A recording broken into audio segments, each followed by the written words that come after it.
हिमाचल प्रदेश में आम आदमी पार्टी, बीजेपी और कांग्रेस तीनों ही दल अपने अपने स्तर पर परेशानियों का सामना कर रहे हैं।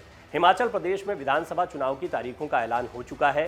देश के इस पहाड़ी राज्य में एक ही चरण में 12 नवंबर को मतदान होना है। हिमाचल की 68 सीटों पर एक साथ मतदान के बाद 8 दिसंबर को रिजल्ट घोषित होगा।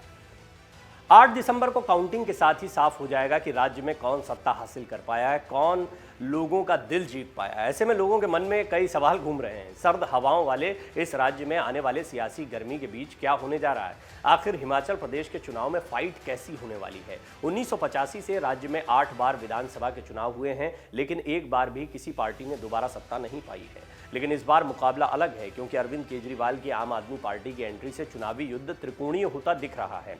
आम आदमी पार्टी, बीजेपी और कांग्रेस तीनों ही दल अपने अपने स्तर पर परेशानियों का सामना कर रहे हैं। बीजेपी में किस तरह से पहले परेशानियां बढ़ी हैं वो बता देते हैं। बगावत के सुर बीजेपी में उठने लगे हैं। राज्य में सत्तारूढ़ भाजपा सत्ता में बने रहने की कोशिश कर रही है। हालांकि उम्मीदवारों की घोषणा के बाद पार्टी नेताओं की बगावत का भी सामना कर रही है। दरअसल भाजपा ने 11 मौजूदा विधायकों के टिकट काट दिए हैं। साथ ही बागियों को 6 साल के निलंबन की चेतावनी भी दे दी है। इसके अलावा कांग्रेस से आने वाले नेताओं को टिकट मिलने से भी पार्टी के नेता नाराज हैं। इसके अलावा भाजपा और कांग्रेस दोनों ही पार्टियां टिकट बंटवारे पर परिवारों में भी चुनौतियों का सामना कर रही हैं। दरअसल भाजपा में एक परिवार एक टिकट का नियम है। हालांकि कांग्रेस भी इससे अछूती नहीं है। कांग्रेस ने भी पहले ये स्पष्ट कर दिया था। वंशवाद की राजनीति के खिलाफ बीजेपी ने जमकर हमला बोला है। ऐसे में वो इस बात का खास ध्यान रखते हैं कि एक ही परिवार से ज़्यादा लोग ना आए, नहीं तो ये मुद्दा उन पर उल्टा पड़ सकता है। और कई ऐसे चेहरे हैं जिन्हें इसका खमियाजा भुगतना पड़ता है, ये भी गौर करने वाली बात है। बहरहाल बड़ा मुद्दा है, लेकिन राजनीति में देखा गया है कि किस तरीके से परिवार में यदि राजनीतिक परंपरा चली आई है तो बेटे या फिर बेटियां ये भी राजनीति का हिस्सा बनते हैं और इससे कोई भी पार्टी अछूती नहीं है। लेकिन कांग्रेस के शीर्ष नेतृत्व पर हमला करते हुए इसे बहुत बड़ा मुद्दा बीजेपी ने बनाया था, लेकिन ये मुद्दा खुद बीजेपी के गले की फांस बना हुआ है।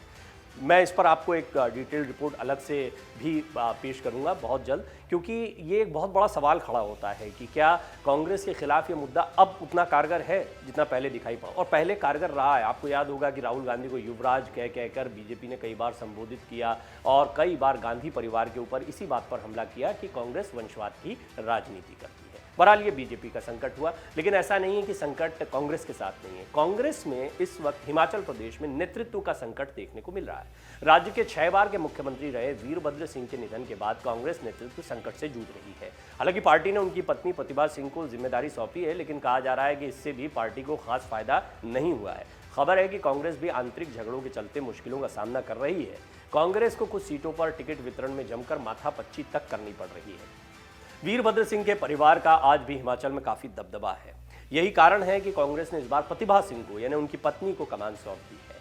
वहीं राष्ट्रीय स्तर से प्रियंका गांधी और राहुल गांधी को चेहरा बनाया गया है। आम आदमी पार्टी ने भी पूरी ताकत लगा दी है। प्रदेश अध्यक्ष सुरतीज ठाकुर की अगुवाई में आम आदमी पार्टी यहां चुनाव लड़ रही है। हालांकि यहां भी बड़ा चेहरा दिल्ली के मुख्यमंत्री अरविंद केजरीवाल का ही रहने वाला है आम आदमी पार्टी की तरफ से। मुकाबला त्रिकोणीय होता नजर आ रहा है, इसमें कोई दो राय नहीं है। पहाड़ी राज्य में कुछ महीनों पहले मुकाबला त्रिकोणीय होता नजर आ रहा था, क्योंकि आम आदमी पार्टी के राष्ट्रीय संयोजक और दिल्ली के मुख्यमंत्री अरविंद केजरीवाल दिग्गजों के साथ दम भर रहे थे। हालांकि मौजूदा स्थिति में आप की रफ्तार धीमी पड़ती नजर आ रही है। साथ ही पार्टी नेताओं के साथ को भी तरस रही है। कई बड़े नाम भाजपा या कांग्रेस के साथ चले गए हैं। इनमें अनूप केसरी, निक्का सिंह पटियाल का नाम शामिल है। हालांकि आप दावा कर रही है कि पार्टी के कई उम्मीदवार शानदार प्रदर्शन करेंगे। राज्य के चुनावी मुद्दे क्या क्या हैं ये भी आपको बता देते हैं। कुछ मुद्दे हैं जिसे लगातार विपक्षी दल उठा रहे हैं। पहला मुद्दा किसानों का है। किसानों का मुद्दा बहुत बड़ा मुद्दा है हिमाचल में, चाहे वो सेब के किसान हो या जितने भी किसान हो, उनकी फसलों के साथ जो हुआ, उनकी फसलों का जो मूल्य है वो एक बहुत बड़ा मुद्दा है। विपक्ष ने सरकार को घेरने के लिए जोर शोर से किसानों का मुद्दा उठाया है। आरोप है कि मौजूदा केंद्र और राज्य की भाजपा सरकार ने किसानों के साथ धोखा किया है। इसके चलते किसान आत्महत्या तक कर रहे हैं। बड़े पैमाने पर किसान बर्बाद हो गए हैं।